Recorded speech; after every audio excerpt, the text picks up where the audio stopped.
تخيل تبقى رايح تقضي ويك اند رومانسي مع مراتك في شاليه معزول، فجأة تكتشف إنها جاية مخصوص عشان تقتلك وتخلص منك، والمفاجأة الأكبر إنك أنت كمان مجهز خطة عشان تقتلها في نفس الليلة. ولو فاكر إن دي قمة المصائب، أحب أقولك إنكم هتقعوا في إيد عصابة هربانة من السجن. كوباية الشاي التمام بتاعتك وركز معايا عشان الحكاية دي هتشيبك. القصة بتبدأ في لوكيشن تصوير إعلان خطوط محمول. المخرج بتاعنا اسمه دان. أول ما التصوير خلص، دان بيقول لزميلته إن هو ومراته ليزا طالعين الشاليه بتاعهم في الويك اند ده، وبيقول لها إن ليزا ناوية تتمشى لوحدها مسافة طويلة جوه الجبال، وإنه عمال يحذرها إن الموضوع ده خطر جدا. دان بيركب عربيته وبيكلم واحد في التليفون. الراجل ده دان كان متفق معاه يتقابلوا تاني يوم، وجوه عربية دان بنلمح حاجات غريبة زي شريط لحام متساب على الكرسي. بعدها دان بيعدي على دار مسنين وبيقول لأبوه نفس الكلمتين، إنه طالع الشاليه هو وليزا. أبوه بيبصله باستغراب ويسأله هي ليزا لسه قاعدة معاك لحد دلوقتي؟ ومن أول لحظة بيبان إن الأب وابنه طايقين العمى ولا طايقين بعض. دان أبوه ده راجل محارب قديم وواخد على الشقة، لدرجة إنه بيتمنى تقوم حرب عشان ابنه يسترجل ويبقى راجل زيه. دان بيرجع بيته وبتستقبله جارتهم وبتقول له جملة غريبة قوي: صيد سعيد يا دان. دان بينده بعلو صوته على ليزا وبيسألها لو جاهزة لرحلة الجبال. ليزا بتبصله باستغراب وبتقول له جبال ايه اللي انت بتتكلم عنها دي؟ وهم في نص الطريق وهم سايقين الخناقة بتولع بينهم في العربية. ليزا دي ممثلة ودان مخرج، وكل واحد فيهم مقتنع ان التاني فاشل في شغلانته. ليزا بتعايره وتقول له انت اخرجت فيلم واحد من 8 سنين ودلوقتي بتعمل اعلانات بتطلع للناس فجأة على النت. بيقرروا يقطعوا الخناقة دي ويتفقوا يمثلوا انهم مبسوطين في الويك اند ده وخلاص. مفتاح الشاليه كان محطوط فوق الباب، بياخدوه ويدخلوا عشان يستقروا. دان بينزل البدروم وبنلمح بندقية صيد متشالة هناك، ولما بيطلع فوق وهو بيحضر لحمة الاستيك بيسأل ليزا على بلوفر بتاعه لونه أزرق مش لاقيه. دان بيطلب من ليزا ما تفرمش التوم لكن تقطعه حتت صغيرة. هو بيحاول يعمل لها أكلة حلوة ويظبط الأجواء، بس ليزا بترد عليه ببرود وبتقول له خليك انت بس لطيف. الخنقة اللي جواها منها ما بقتش حاجة يقدر يخبيها. بيقعدوا هما الاتنين ياكلوا على شط البحيرة. دان بيقول لها انه طلب بهارات مخصوص من ولاية أوهايو عشان يخلي الأكلة دي مميزة عشانها. ليزا بتبصله وهي مش فاهمة وتقول له ليه تتعب نفسك كده؟ الستيك أصلا مش أكلتي المفضلة، أنا أكلتي المفضلة هي السيفيتشي. دان بيقول لها أنا عمري ما شفتك بتطلبيها. ليزا بتشرح له إنها بتطلبها بس لما يكون المطعم بيعملها صح، وخصوصا المطاعم بتاعت بيرو. الكلمة دي بتنزل على دان زي الصعقة، لأنه فجأة بيفتكر راجل كان معاها في كورس التمثيل، والراجل ده أصلا من بيرو، وليزا والواد ده كانوا بيكتبوا مشاهد تمثيلية مع بعض. بالليل هما الاتنين بيقعدوا يلعبوا سكرابل والخناقة بتشتعل من تاني. دان عمال يكسب عشان حافظ كلمات قصيرة بيرصها ورا بعض. ليزا بتجيب آخرها وبتسيب له اللعبة وتدخل تنام. تاني يوم دان بيبدأ يلم شوية حجارة تقيلة من حوالين الشاليه ويحطهم في شنطة. بياخد الشنطة دي وينزل يداريها جوه المركب بتاعهم، وبعدين يروح عربيته يسحب بقية عدته ويخبيها في البدروم. بيمسك إزازة كلوروفورم ويطلع بيها فوق، بيدلق منها على حتة قماشة وبياخد بق خمرة عشان يجمع شجاعته، وبيقرب من ليزا والقماشة في ايده. بس ليزا بتلف فجأة وبتضربه بصاعق كهربائي. دان بيتكعبل ويقع على الأرض قاطع النفس، ولما بيفوق أخيرا بيكتشف إن ليزا ربطاه في كرسي. ليزا بتسأله إيه اللي في الإزازة دي؟ دان بيكذب ويقول لها ده سائل تنظيف عشان الشباك. بتقوم سألاه عن شريط اللحام والحجارة اللي في المركب. دان بيعكس السؤال وبيقول لها وانتي معاكي صاعق للكهرباء ليه؟ ليزا بتنزل البدروم وتطلع ماسكة البندقية وموجهاها في وشه. خطة دان كلها بقت مكشوفة قدامها. هو كان ناوي يقتلها ويغرق جثتها في قاع البحيرة، بس في حاجة واحدة لسه مش راكبة في دماغها. المنشار ده كان لازمته ايه؟ بترفع البندقية وتطلب منه ينطق بالحقيقة. دان بيقول لها ان الجثث بتطفو على الوش لو ما اتقطعتش حتت. ليزا بتتنح وتقول له انت كنت هتقطعني؟ ده انت ما بتعرفش حتى تلمس اللحمة النية. وبتصرخ فيه وتقول له عايز تقتلني ليه؟ هنا دان بيجيب اللي جواه وبيقول لها انه عارف حوارها مع الواد بتاع بيرو، عارف انها بتخونه وانه شافهم مع بعض في حفلة لانه كان هناك بالصدفة. ليزا بترد الهجوم وتقول له انت ما لمستنيش من سنتين. دان بينفجر وبيصرخ انها طول الوقت بتنتقده وتقلل منه، بيحسسه انه نكرة وانه كان عايز يتجوز واحدة تبقى مراته مش امه. ليزا بترد عليه وتقول له انها كانت عايزة تتجوز راجل مش عيل عنده 40 سنة، وانها اتجوزته عشان افتكرته اكبر منه ب10 سنين فهيكون ناضج، بس طلع تافه وخطته خطته فاشلة. أما خطتها هي بقى فدي خطة عبقرية. من يومين ليزا قالت لجارتهم إن دان طالع يصطاد وإن الموضوع ده خطر جدا، وكمان في راجل اسمه هنري كان بيعمل لهم شغل في البيت. هنري ده كان زميل دان في المدرسة ودخل السجن قبل كده، ودان كان بيعطف عليه وبيديله فلوس عشان يعمل لهم شوية شغل. عشان كده الست جارتهم قالت لدان صيد سعيد لأنها كانت عارفة القصة من ليزا وهنري. وخطة ليزا إنها تبين إن دان ما كانش مؤمن البندقية وطلعت رصاصة فيه بالغلط. دان بيبدأ يتريق عليها وعلى خطتها المضروبة، بيقول لها خطتك العبقرية إنك تضربيني بالنار وأنا بحضر لك أكلة حلوة، على الأقل في خطتي ما كنتيش هتحسي بحاجة وانت بتموتي لأنك كنت هتبقي متخدرة. دان بيقول لها إن خطتها دي عمرها ما هتنجح لأنها ممثلة فاشلة والشرطة مستحيل تصدقها، وبيبدأ يوريها إزاي هو اللي يقدر يمثل الدور ده صح. وفجأة هما الاتنين بيدخلوا في مسابقة تمثيل عشان يثبتوا مين يقدر يقنع الناس أكتر. دان بينجح إنه ينزل دمعة من عينه الأول. ليزا بتتعصب وتضربه بظهر البندقية، بس في اللحظة دي هنري بيدخل من ورا وماسك في ايده شاكوش. دان بيقول له جه وقت الشاكوش يا معلم، بس هنري بيفضل واقف متنح وما بينفذش الاتفاق انه يضرب ليزا. دان بيضطر يشرح له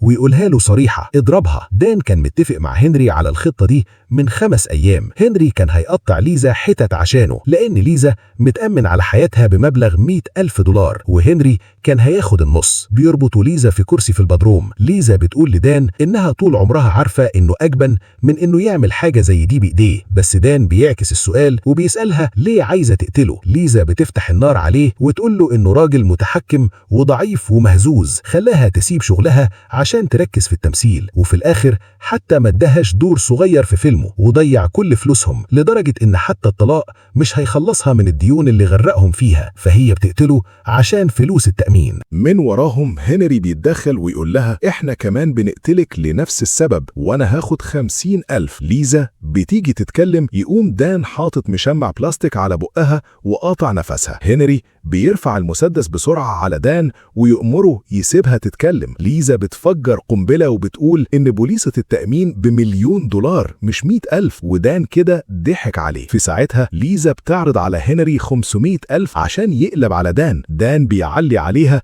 ويعرض 750,000. ليزا بتقول له هديك 1,000,000 كلهم. دان بيهجم على هنري والاتنين بيتصارعوا على المسدس. السلاح بيقع منهم على الأرض بين ليزا ودان. بيبدأوا يتفوا على بعض من كتر الغل، وفي عز الهيصة دي المسدس بيضرب رصاصة بتيجي في هنري. هنري بيموت في ساعتها. ليزا ودان بيبدأوا يرموا التهمة على بعض. الخناقة بتخلص والمسدس في ايد دان. ليزا بتطير على السلالم ودان بيجري وراها وهو بيعرج، بس البندقية طلعت فاضية. بيضربها بظهر البندقية فتقوم ليزا طعناه بسكينة في رجله، بتخطف منه البندقية وتطلع تكمل جري عشان تعمرها. وفي الخناقة اللي بعدها البندقية بتضرب ورصاصة بتخترق السقف، ومن العلية اللي فوقيهم 3 أشخاص بيقعوا يكسروا السقف وينزلوا عليهم. الخبطة بتفقد ليزا ودان الوعي. ال3 دول طلعوا مسجونين هربانين وضابطة سجن، كانوا هربوا من 3 أيام ووصلوا للشليدة ولقوا المفتاح محطوط فوق الباب بكل سهولة. المساجين دول قتلة محكوم عليهم، والضابطة أليجرا كانت على علاقة بالمسجون اللي اسمه بيتر. دول حتى كانوا لابسين هدوم دان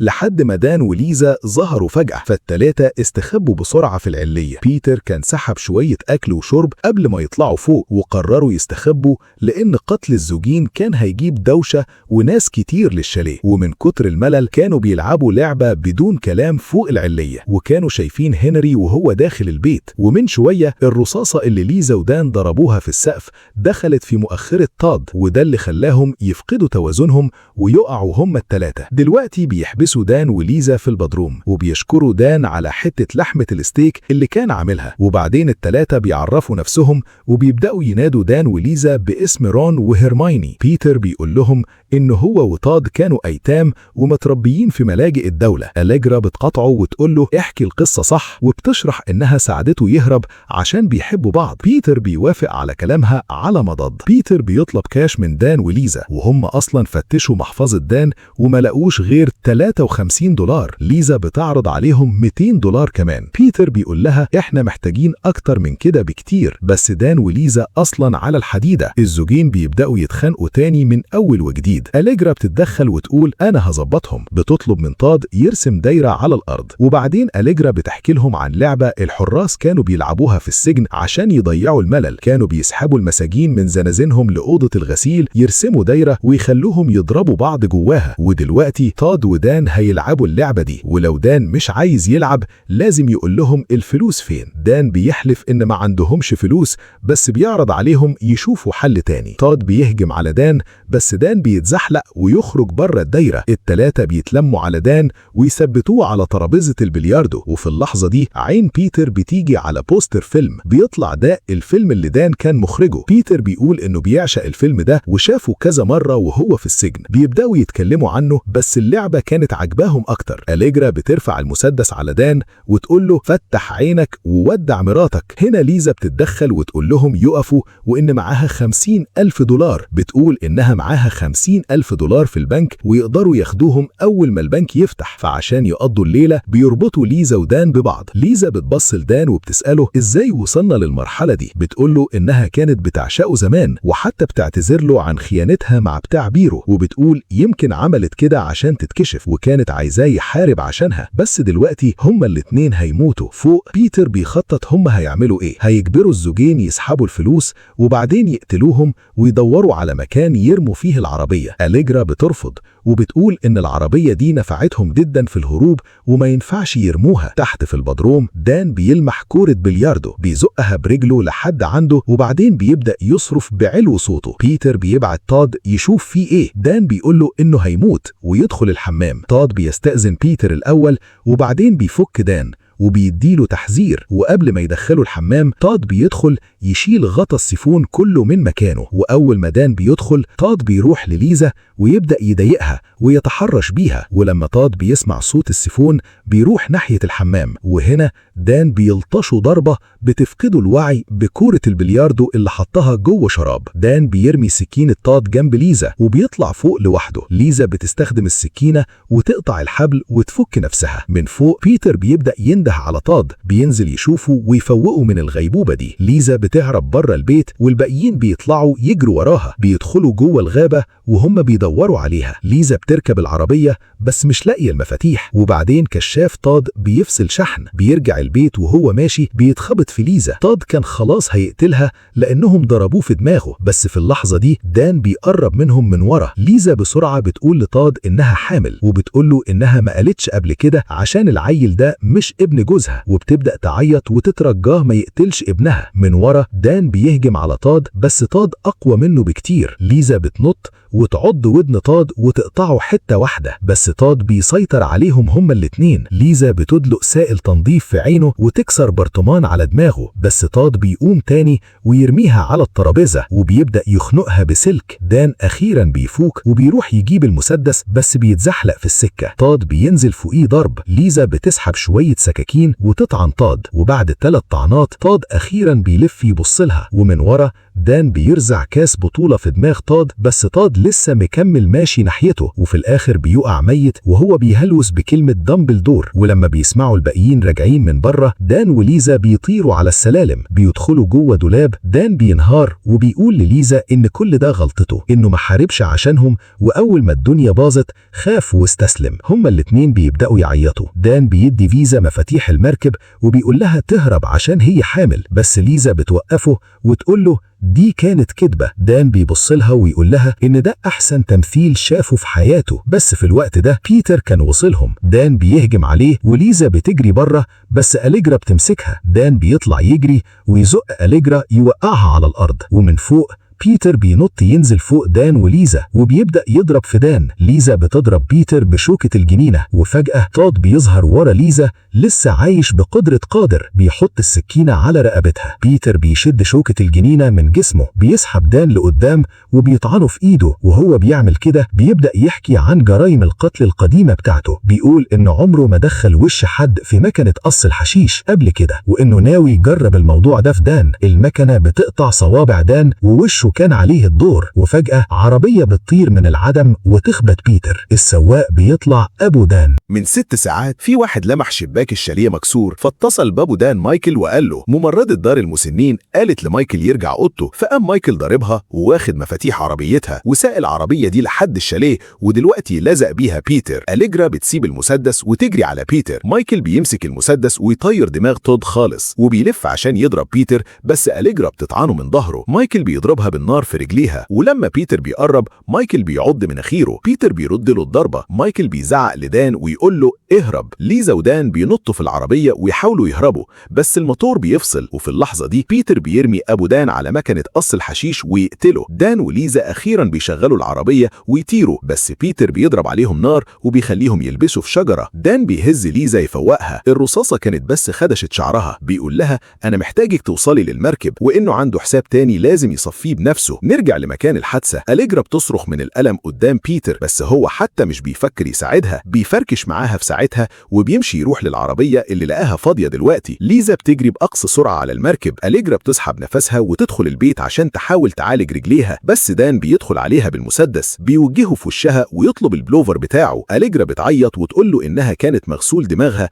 وإنها ضابط وهو مستحيل يقتل ضابط. دان بيضربها بالنار يطير بقها على المية. ليزا وصلت للمركب، بس مهما حاولت تدورها الموتور مش بينطق. وهنا بيتر بيوصل، ودان بيسمع صريخ ليزا وبيطير ناحيتها. بيتر كان خلاص بيتحرك بالمركب وليزا معاه. دان بيمسك في حبل متدلدل من ورا المركب وبيبدأ يسحب نفسه ليها. ليزا بتلمحه وتفضل تتكلم مع بيتر عشان ما يلفش وراه. دان بيطلع ويهجم على بيتر. بيتر بسرعة بيمسك ايد دان المتعورة ويبدأ يفعص فيها. ليزا بتضرب بيتر بشمروخ بس بتنشن غلط. بيتر بيبص لدان وبيقول له انه هيقتل مراته دلوقتي، الحاجة اللي دان نفسه ما قدرش يعملها. دان بيزعق له يبعد عن مراته، بس فجأة بيبدأ يرجع وبيدي بيتر بوكس. بيتر بيخنقه بحبل حوالين رقبته. ليزا بتسقط شنطة الحجارة حوالين رقبة بيتر، وهما الاتنين بيزقوا بيتر في المية. بيتر بيحاول يعوم بس التقل بياخده لتحت بيغرق، بس دان كان مشبوك في الحبل وبيتسحب معاه لتحت. ليزا بتمسك فيه. دي كانت اللحظة المثالية ان ليزا تسيبه يموت وتخلص منه، بس هي ما عملتش كده، بتسحبه وتطلعه تاني على المركب. هما الاتنين بينجوا من الليلة السوداء دي وبيقعدوا مع بعض على شط البحيرة. ليزا بتلاقي صوابعه المقطوعة، بس لسه قدامهم جبل مشاكل مستنيهم ولسه مفلسين. ليزا بتقول له هنحلها وإنها جات لها فكرة. هما الاتنين بيمثلوا من قلبهم قدام الشرطة والإعلام وبيبيعوا قصة إزاي المساجين الهربانين دول هجموا عليهم. القصة دي بتخليهم مشاهير في يوم وليلة، ويتعمل فيلم عن قصة نجاتهم. ليزا بتبقى بطلة الفيلم وبيتعمل شوية تعديلات عشان الحبكة السينمائية، ودان هو اللي بيخرجه. وهنا بتخلص الحكاية بتاعتنا. يا ترى بقى ايه رأيكم في الفيلم العظمة ده؟ وهل دان وليزا يستاهلوا النهاية دي ولا لأ؟ اكتبوا لي رأيكم في الكومنتات تحت. وزي ما شفنا ان الطمع والكذب دايما نهايتهم وحشة، خليك دايما دغري وصريح مع اللي بتحبهم. لو عجبتك الحدوتة ما تنساش تخبط اللايك التمام وتشترك في القناة عشان يوصلك كل جديد. سلام.